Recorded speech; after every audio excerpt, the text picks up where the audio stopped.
Un saludo muy especial para todos los televidentes de Hábitat que en este momento se encuentran disfrutando de la buena programación de su canal comunitario.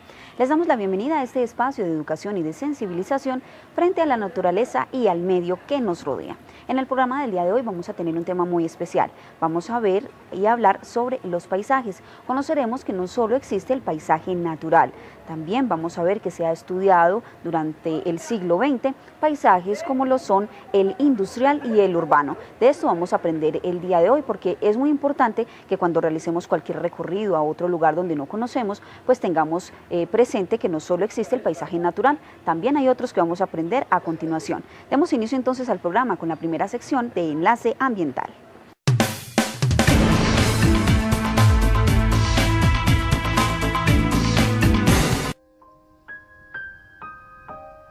Paisaje es el término geográfico difícil de precisar por su subjetividad, que suele definirse como el territorio o porción de la superficie terrestre que se presenta ante la propia mirada, o como el aspecto que ofrece un territorio y que depende tanto del lugar de observación como del observador.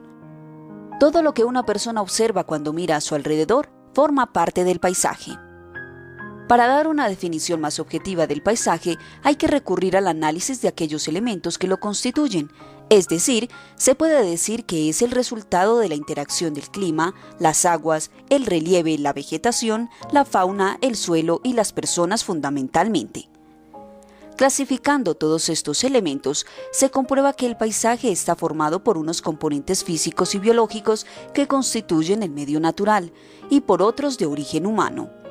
De esta forma, se puede decir que el paisaje es consecuencia de la interacción que hay entre otros componentes, o lo que es lo mismo, definir el paisaje como el resultado de las relaciones que sobre el espacio se establecen entre el medio natural y los seres humanos. El paisaje en ocasiones asociado al término espacio geográfico en cuanto a que habla de las relaciones e interacciones entre el medio natural y humano sobre la superficie de la Tierra, ha sido y es objeto de estudio de la geografía como ciencia.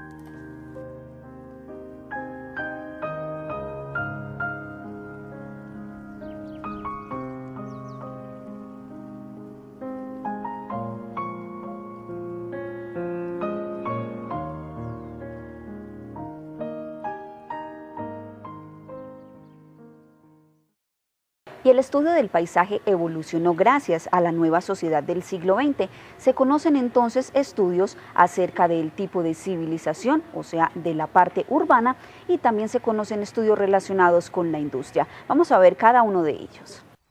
Desde este enfoque, el paisaje era el resultado de la acción cultural humana sobre el medio natural. Según teóricos, para comprender los territorios había que estudiar su evolución, ver todas sus transformaciones, diferenciar las distintas fases por las que pasaba un paisaje y así conocer cómo se producía el cambio que había transformado los paisajes naturales en paisajes culturales.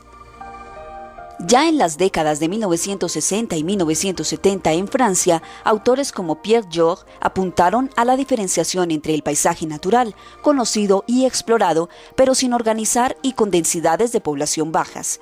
El paisaje modificado como un primer estadio de transformación propio de sociedades no industrializadas, donde el espacio está condicionado, pero sin comprometer el equilibrio ecológico. Y el paisaje ordenado, propio de sociedades industriales con la capacidad técnica suficiente para modificar el medio de manera drástica, produciendo fuertes tensiones ecológicas y sociales. En la geografía más contemporánea, el paisaje se entiende como un geosistema o conjunto de elementos y procesos en interacción continua. Este sistema tiene numerosos elementos que se pueden clasificar en 3 esferas o subsistemas que pueden estudiarse por separado, pero siempre teniendo en cuenta que están interconectadas.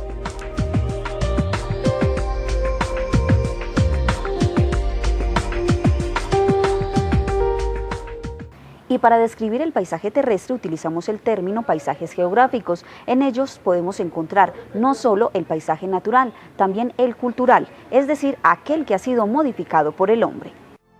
Hay paisajes geográficos en los que predominan las características del medio natural y otros que reflejan una marcada huella humana. Básicamente, se suelen utilizar 2 criterios para clasificar los numerosos paisajes geográficos. el de tipo físico y el criterio de grado de intervención humana. Esta primera clasificación es según un criterio de tipo físico. Los paisajes se clasifican en varios tipos. En función del relieve, se habla de un paisaje montañoso con cordilleras, sierras, valles, escarpados, etc. El paisaje de llanura, como altiplanos, páramos, vegas, mesetas, entre otros. Y el paisaje de costa, con acantilados, playas, calas, marismas, cabos, golfos, rías, entre otros.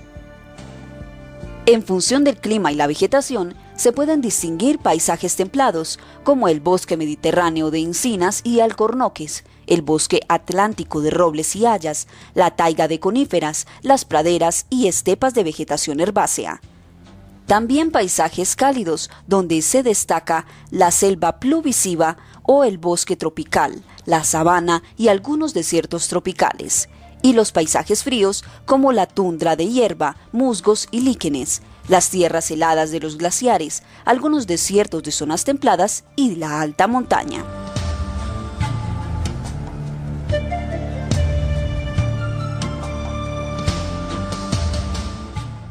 Y la segunda clasificación que encontramos es aquella que ha tenido algún tipo de intervención humana. Dividimos entonces esta en dos clases, el paisaje natural y el paisaje que ha sido transformado por el hombre. Vamos a aprender en este breve resumen acerca del paisaje específicamente natural. Los paisajes naturales son aquellos que apenas han sido modificados por la actividad humana. Este tipo de paisaje es cada vez menos frecuente. Por ejemplo, es prácticamente inexistente en Europa y muy escaso en aquellas áreas del planeta que están más habitadas. Se suele llamar paisaje natural al de las cumbres de algunas montañas, las selvas, la costa deshabitada, los desiertos, la Antártida. En un principio, todos los paisajes terrestres eran naturales y la influencia humana apenas se notaba en la superficie terrestre. Sin embargo, hoy prácticamente no quedan lugares en el planeta donde el medio natural se conserve totalmente intacto, y por eso se considera también como naturales aquellos paisajes en los que la influencia humana es casi inapreciable. Algunos paisajes geográficos presentan grandes dificultades para el asentamiento y las actividades de la población, por lo que están prácticamente deshabitados y son considerados paisajes naturales. Las regiones polares, las selvas y los desiertos son los paisajes más inhóspitos, por eso son los menos poblados de todos los medios naturales del globo. El frío en los polos, el calor y la humedad en las selvas y la aridez en los desiertos dificultan y en ocasiones impiden la ocupación humana. Las montañas también suelen estar poco habitadas porque el clima es más duro, los suelos son poco adecuados para la agricultura y las comunicaciones resultan difíciles. La humanidad transforma directamente aquellos lugares sobre los que actúa en diferentes grados. Así, las comunidades prehistóricas tenían un impacto mínimo sobre el paisaje natural, pero este impacto aumentó en las sociedades agrarias y se multiplicó en las industriales y postindustriales. En el momento actual, la humanidad no solo tiene la capacidad de transformar el paisaje de forma directa, sino que, con sus actividades, también modifica el medio natural de manera indirecta.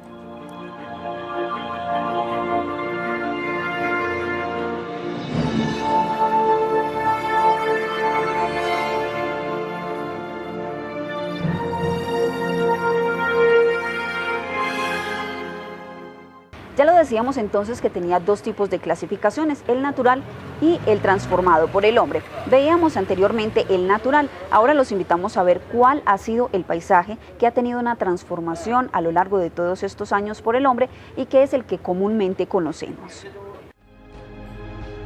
Los paisajes transformados son aquellos en los que se reflejan las actividades humanas y las modernas formas de vida, ya sea porque en ellos vivimos las personas o los hemos organizado según nuestras necesidades, o porque los hemos ocupado con elementos artificiales como pueblos, ciudades, carreteras, ferrocarriles, canteras, puentes, postes y cables de electricidad. Todos los paisajes geográficos cambian con el tiempo y cada vez hay más paisajes humanizados y menos paisajes naturales. Ante la intensidad de las transformaciones, los gobiernos han puesto en práctica medidas para proteger la naturaleza.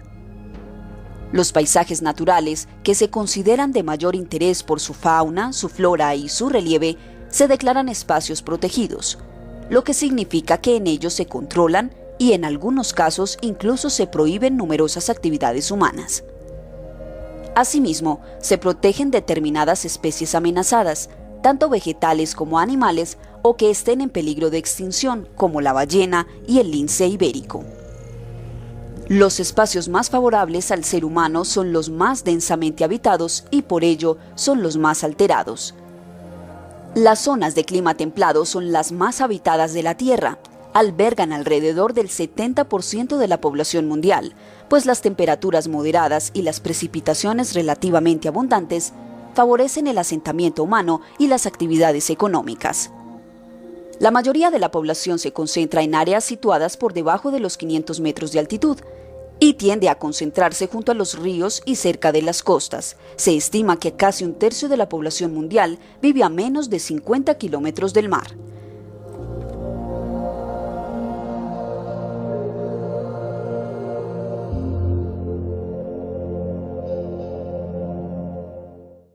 Y como los seres humanos tenemos la capacidad de superar las limitaciones propuestas por la naturaleza, existe también una subdivisión de los paisajes. Encontramos paisajes turísticos, urbanos, agrícolas y precisamente vamos a hablar de este último. Vamos a ver cuáles son los paisajes agrícolas, los que comúnmente podemos ver, por ejemplo, en el oriente antioqueño. La influencia de los seres humanos sobre el paisaje es mayor cuanto mayor es su nivel tecnológico. Las sociedades primitivas originan una menor alteración que las sociedades desarrolladas. Estas últimas son las que contaminan más la atmósfera y las aguas, reducen la cobertura vegetal al talar bosques para obtener materias primas y alteran extremadamente el relieve para construir carreteras y túneles. Se encuentran también los paisajes agrarios. El paisaje transformado agrario o agropecuario se caracteriza por haber sido modificado para desarrollar en él actividades agrícolas y ganaderas. Abundan los campos de cultivo y aparecen instalaciones para el ganado como granjas, establos o naves. Este tipo de paisaje apareció ya en los tiempos remotos del Neolítico. Los paisajes agrarios adquieren diferentes aspectos en función de cómo sea el terreno, del régimen de propiedad y explotación de la tierra y de los cultivos y animales que se cuiden. Algunos paisajes agrarios característicos son las rosas. Es un paisaje típico de zonas cálidas que aparecen junto a las selvas y los bosques tropicales, donde se practica una agricultura itinerante de subsistencia. Se trata de claros artificiales creados por la tala o quema de los árboles para cultivar tubérculos, legumbres o cereales. Cuando el suelo se agota, se abre un nuevo claro para cultivar. Los secanos en zonas cálidas, rotación de cultivos. Aunque con algunas variantes, esta tipología de paisaje presenta un núcleo de población rural en torno al cual se disponen las tierras de labor divididas en lotes, con parcelas de cereales, tubérculos y legumbres y parcelas en barbecho que van rotando para que el suelo se vaya recuperando. Los bancales se localizan en zonas con mucha humedad como el sureste asiático. Son paisajes agroforestales en los que han desaparecido los matorrales y los pastos alternan con cultivos de secano y áreas arbóreas que presentan una densidad media de cobertura. También se tienen las huertas, son típicas de zonas rurales de clima mediterráneo o similar. Es un paisaje de parcelas cultivadas por riego artificial que cuentan con pozos, norias, acequias, alquerías, aljibes, balsas de agua, embalses, aspersores y otras infraestructuras necesarias para el riego, además de edificios para almacenar los productos o que sirven de vivienda, como las barracas. Los cultivos característicos son hortalizas y frutales. Las terrazas es un paisaje propio de laderas de montaña. Se utilizan para corregir las fuentes pendientes cuando hay escasez de tierras cultivables en los valles y pueden usarse como bancales inundados. Los campos abiertos es un paisaje que predomina en zonas templadas, llanas y de producción de cereal. Son grandes superficies de cultivos con parcelas regulares que carecen de barreras físicas entre ellas.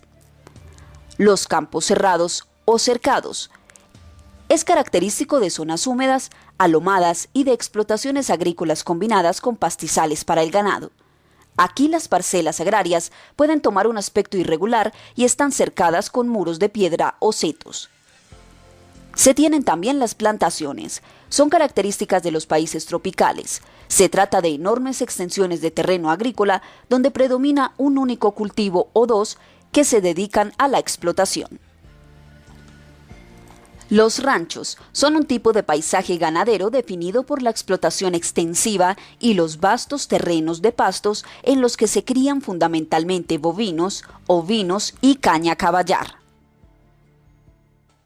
Y ahora, cada vez que veamos un paisaje agrícola, tenemos mayor criterio para analizar esta clasificación. Conocimos entonces estas características, pero queremos invitarlos para que veamos cuáles son las características de los paisajes industriales para poderlos identificar. Se encuentran entonces también los paisajes industriales. Los paisajes transformados industriales aparecieron hace algo más de 200 años con la Revolución Industrial y han evolucionado mucho desde entonces. Algunos paisajes industriales característicos son los siguientes. Los paisajes negros. Se puede reconocer por sus numerosas fábricas de gran tamaño, chimeneas y altos hornos, vías de comunicación, carreteras, ferrocarriles, minas y canteras, tendidos eléctricos, vertederos para los residuos, entre otros. En ellos se desarrollan actividades de la industria pesada, siderúrgica, metalúrgica, química, entre otros. Son característicos de las primeras fases de la industrialización, con predominio de fábricas que usan energías fósiles muy contaminantes. Como sustentan actividades industriales muy perjudiciales para el medio ambiente, suelen ser paisajes muy degradados y contaminados, afectados por la lluvia ácida.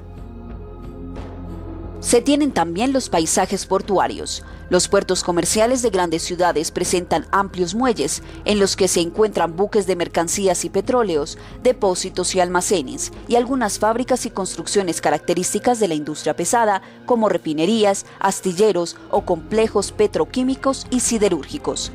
Suelen ser paisajes degradados que se aproximan muchas veces a los paisajes negros, aunque en algunos casos se han remodelado y convertido en zonas culturales y verdes. Los polígonos industriales son paisajes industriales de carácter urbano que se sitúan en áreas planificadas por las autoridades en las afueras de las ciudades y junto a las carreteras principales. Ofrecen una tipología muy diversa, desde los que se asemejan a los paisajes negros hasta aquellos en los que predominan las pequeñas empresas, talleres y naves de almacenaje. Por último encontramos los parques empresariales. La industria más avanzada ha dado lugar a una variedad de paisaje industrial. Los parques tecnológicos y científicos, en los que se localizan empresas muy modernas, normalmente asociadas a una arquitectura vanguardista y rodeadas de extensas zonas verdes, poco contaminantes y que desarrollan actividades de alta tecnología e investigación.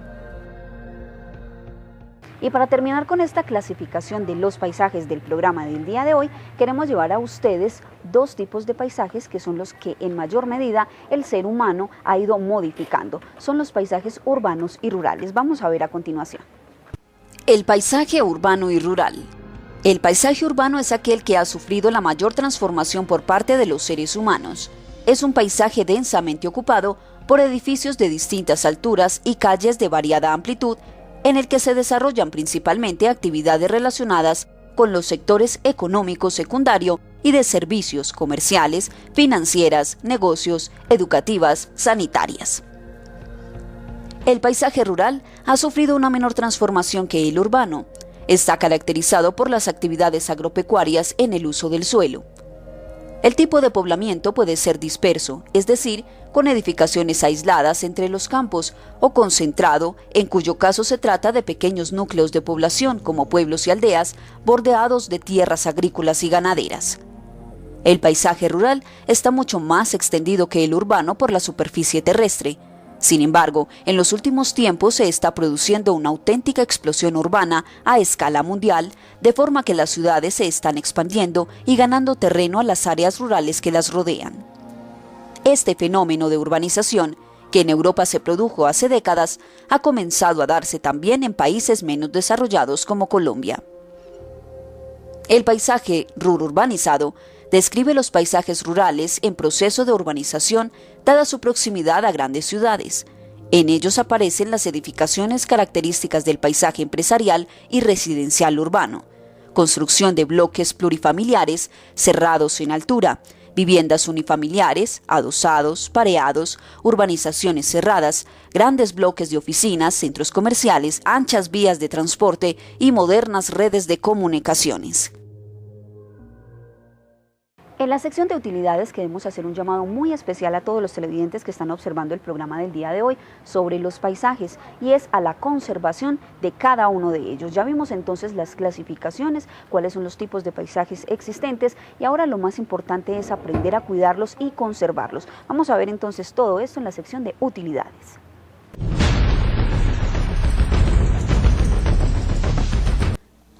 En cuanto a la protección de la naturaleza, significa conservar y cuidar la vegetación, la fauna y sus hábitats. La responsabilidad ambiental debe estar orientada a asegurar de manera sostenible el aprovechamiento de la naturaleza, los bienes naturales, la flora y la fauna, así como la diversidad, la particularidad y la belleza paisajística. La protección del medio ambiente y el cuidado del paisaje van de la mano de acuerdo con las perspectivas modernas de la problemática. El fundamento científico reside en la ecología, es decir, el estudio de la relación de los seres vivos entre sí y con el medio ambiente. Según su fundamento, la ecología ha de estar organizada de manera interdisciplinaria. Por este motivo, la biología, bioecología, la geografía, geoecología o ecología del paisaje y la economía, economía medioambiental, participan interdisciplinariamente en esta tarea. Otras ciencias como la geología, la climatología, la antropología cultural, entre otras, colaboran con la ecología. Los conocimientos sobre los contextos ecológicos han sido ampliados y profundizados durante las décadas pasadas. El cimiento de la protección de la naturaleza con orientación ecológica parte de que la Tierra es un ecosistema en el que se entrelazan sistemas parciales por separado y en el que existen dependencias alternantes entre cada especie y su hábitat. Dentro del ecosistema reina un equilibrio dinámico, salvo cuando es perturbado. El objetivo principal de la protección de la naturaleza reside en hallar una manera favorable de unir el entorno ecológico, la naturaleza con las explotaciones orientadas económicamente. Las raíces de la protección actual del medio ambiente se remontan al siglo XIX, cuando surge la idea de preservar grandes áreas de naturaleza intacta a fin de que las influencias de la civilización no las afecten. La protección de las especies, biotipos, recursos abióticos y el control del aprovechamiento de los suelos son tareas contempladas en la moderna concepción para preservar la naturaleza. Una de las tareas más antiguas de la preservación de la naturaleza reside en proteger las plantas y animales raros, o sea, la protección de especies. En un principio, los motivos decisivos eran éticos o estéticos y amparaban preferiblemente las especies vistosas como aves y mamíferos. El aspecto económico y las especies amenazadas desempeñan hoy en día un papel relevante. Las especies vivientes silvestres suelen ser importantes para la alimentación de los seres humanos como recursos genéticos para plantas y animales aprovechables, como materias primas renovables o como productos farmacéuticos. Las listas rojas sirven actualmente de fundamento decisivo para establecer la rareza y la necesidad de protección de cada especie. No obstante, solo en pocos casos puede lograrse una protección efectiva con la aplicación de medidas individuales, prohibiciones, medidas ecotécnicas. Las protecciones de las superficies o biotipos constituyen la base para una preservación efectiva de las especies. Esta protección, no obstante, no se restringe al hábitat de determinadas especies, sino comprende un ecosistema en comunidades vitales y paisajes. Junto con la conservación de la biodiversidad, ha de hacerse hincapié en la protección de recursos abióticos como los suelos, las aguas y el aire. Una medida idónea en este respecto es la dirigida a conservar la vegetación, en especial la de los bosques naturales, puesto que la protección de la naturaleza implica siempre la preservación de las superficies y en vista de ello representa un aprovechamiento, por lo general, destinado a diferentes objetivos como urbanización, medios viales, industrias, minería, agricultura y silvicultura. Habrá siempre competencia de prioridades a la hora de declarar parques naturales y la población que habita esas zonas podría protestar en masa. Ya vamos llegando al final del programa del día de hoy y vamos a aprender muchos más elementos que tienen que ver con la naturaleza en la siguiente sección de Notas Informativas.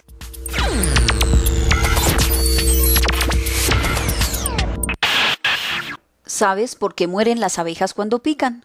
Sucede que al picar clavan sus aguijones que quedan anclados en sus víctimas y se desprenden del cuerpo del insecto, lo que provoca su muerte casi instantáneamente, pues se desgarra parte del abdomen. Una desgarradora muerte. ¿Sabías que hay un veneno 10 veces más fuerte que el ácido sulfúrico? Este lo produce una pequeña araña que mide de 8 a 30 milímetros con todo y patas extendidas. Una pequeña araña considerada por muchos la más peligrosa del género Loxéceles, la araña violinista también conocida como araña del rincón. ¿Sabías que existe el narizón barrigón pero muy social? Ese es el caso de Nasalis larvatus, o lo que es lo mismo mono narigudo, y su nombre no es ninguna exageración, pues en el caso de los machos, su carnosa nariz colgante puede alcanzar, en algunos casos, los 18 centímetros de largo, casi una cuarta parte de la longitud de su cuerpo. Tanto es así que se ve obligado a hacerla a un lado para comer. Llegamos al final del programa del día de hoy, pero vamos a ver la sección de Cocine Fácil. Y qué bueno aprender a realizar una receta muy sencilla y con elementos que encontramos en nuestras casas. Vamos a aprender a realizar un delicioso postre de cuajada.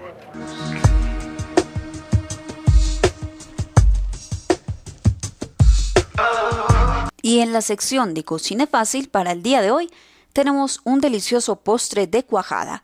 Los ingredientes son muy sencillos: 2 litros de leche, 1 libra de azúcar, uvas o ciruelas pasas despepadas u otros frutos rojos y canela al gusto.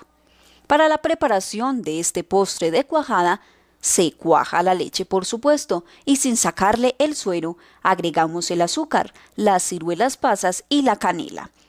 Luego ponemos a cocinar a fuego lento por espacio de 2 horas aproximadamente, término en el cual esta deliciosa mezcla se irá transformando en un exquisito postre. Luego servimos frío o caliente según el gusto de ustedes. Un agradecimiento muy especial a todas las personas que estuvieron atentas durante todo el programa. En el día de hoy hemos aprendido muchísimo. Hablamos acerca de la cantidad de paisajes que tenemos, industriales, urbanos, rurales, agrícolas y las subdivisiones que tienen. Lo más importante es que ahora cuando salgamos a admirar la naturaleza, a admirar los paisajes, veamos que no solo es el natural, también hay paisajes urbanos que son muy importantes reconocerlos y la cultura de nosotros tiene mucho que ver con ello. Así que muchísimas gracias y nos vemos en un próximo programa de Hábitat por el respeto y la convivencia ambiental.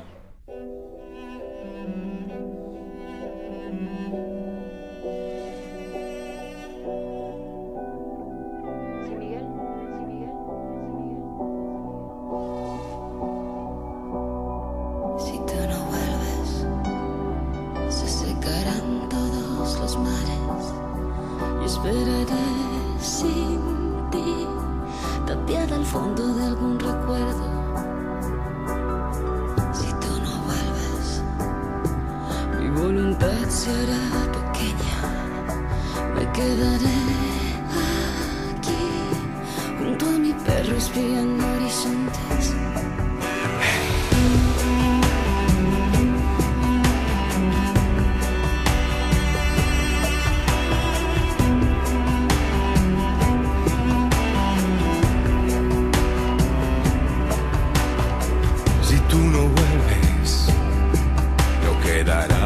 Que desiertos y escucharé por sí algún latido le queda a esta tierra que era tan serena cuando me querías. Hay un perfume fresco que yo respiraba, era tan bonita, era así de grande y no tenía